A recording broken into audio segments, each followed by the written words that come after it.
República, por Platón. 5. Introducción. 3.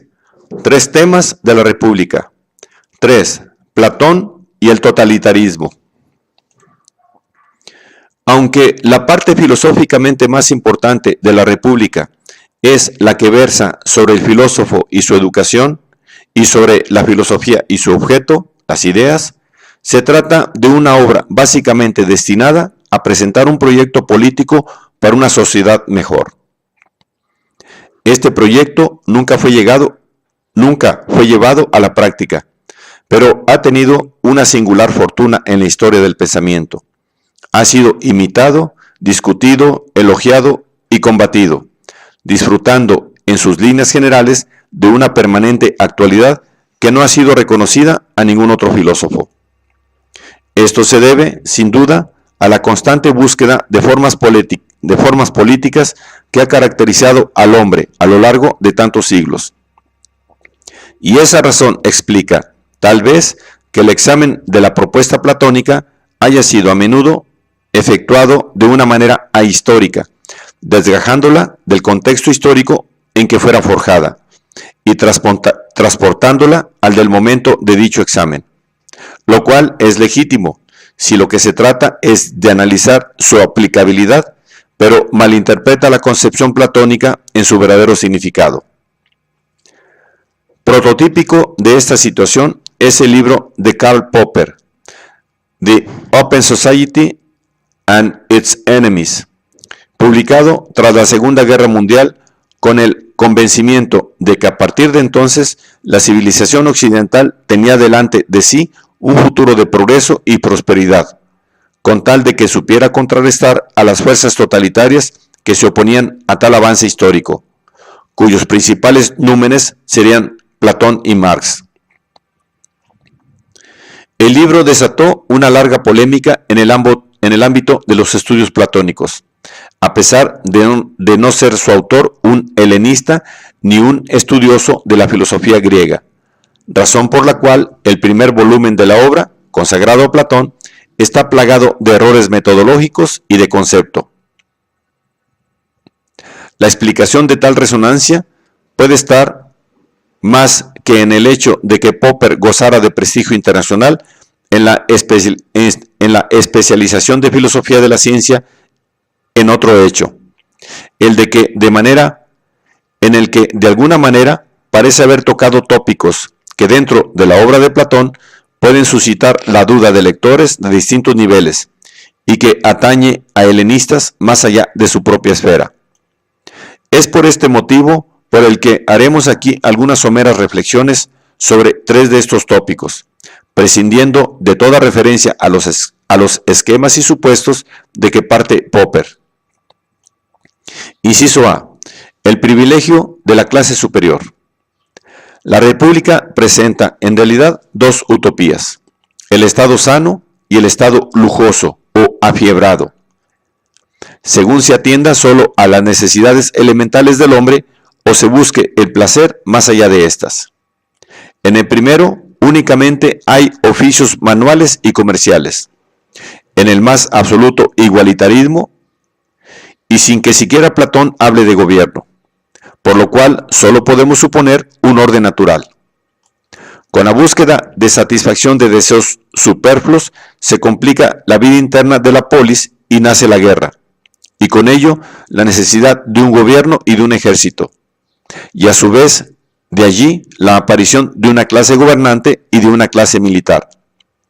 Lo que decide esta división es el principio de que cada individuo es apto por naturaleza para realizar una sola tarea, que rige también y sobre todo para los oficios manuales y comerciales, aunque estos son englobados en una única tercera clase, debido al esfuerzo de Platón por hacer coincidir las partes de la sociedad con las del alma, que son la racional, la fogosa y la apetitiva. Esto lleva incluso a sustituir a los labradores y artesanos como integrantes de la tercera clase, en el libro 3, 415a, por los negociantes. En el libro 4, 434c, es decir, convertirlos en una clase no productiva. lo cual concuerda mucho más con la tripartición del alma, ya que la primera clase gobierna mediante la razón y la segunda combate mediante la fogosidad, mientras que los labradores y artesanos no cumplen su función mediante los apetitos. Y sí, en cambio, los negociantes, ya que la apetitividad de la tercera clase es vista por Platón básicamente como afán de lucro. De este modo, la división es notoriamente psicologista. Para poder hablar de clases en sentido moderno, tendríamos que hallar, sino grupos socioeconómicos como aristocracia, burguesía y proletariado, al menos sectores de ricos y pobres, o al menos de opresores y oprimidos. Pero el caso es que Platón excluye en su proyecto político que haya ricos o pobres, y también que exista una clase privilegiada, e impone a la clase gobernante una vida ascética y comunitaria, sin bienes privados salvo los de primera necesidad, de manera que, no por contar con la fuerza, se asemejarán a lobos en lugar de a perros guardianes, a amos salvajes en lugar de a asistentes benefactores. Mal, pues, podrían ser estos filósofos gobernantes considerados opresores, cuando ya el libro 1, 342a, y a través de toda la obra, se hace valer el principio de que los gobernantes deben gobernar no en beneficio propio, sino en el de los gobernados. Lo que de todos modos podría cuestionarse es el hecho de que, según parece desprenderse del libro 2, 374b, 376c, los gobernantes procedan de la clase militar. Este punto es tratado por Platón de una forma contradictoria, o cuando menos ambigua, ya que el mito de los metales establece, conforme al principio de las distintas aptitudes naturales para cada actividad, que la composición de la naturaleza de los gobernantes sea diferente de la de los militares. En cualquier caso, y aparte de la distancia que abiertamente toma Platón respecto de regímenes timocráticos como el de Lacedemonia, el cual posee en el gobierno hombres por naturaleza aptos para la guerra antes que para la paz, es bien explícita la corrección que efectúa en el libro 8, 536e, respecto del libro 3, 412c, en cuanto al momento de la vida en que se debe seleccionar a los gobernantes. Hay que elegirlos desde niños. En tal caso, pierde sentido la suposición de que se los escoge entre los militares, y en la contradicción o ambigüedad anterior se impone la alternativa indicada en el mito de los metales. B. La esclavitud. Dice Popper, el principio de que cada clase debe ocuparse de lo suyo significa breve y llanamente que el Estado es justo si el gobernante gobierna, el trabajador trabaja y el esclavo sirve como esclavo. Página 90, subrayado de Popper. Pero, ¿en qué se basa esta afirmación? En el libro 2, 369d, 371e, Platón enumera cuidadosamente los tipos de individuos que son necesarios en el estado sano: labradores, albañiles, tejedores, zapateros y otros artesanos que cuidan de vestir el cuerpo, carpinteros, herreros y otros artesanos que fabrican herramientas, boyeros, pastores y cuidadores de los diversos tipos de ganado, servidores a cargo de la importación y exportación de bienes, marinos, mercaderes, comerciantes y asalariados con fuerza corporal suficiente para las tareas pesadas.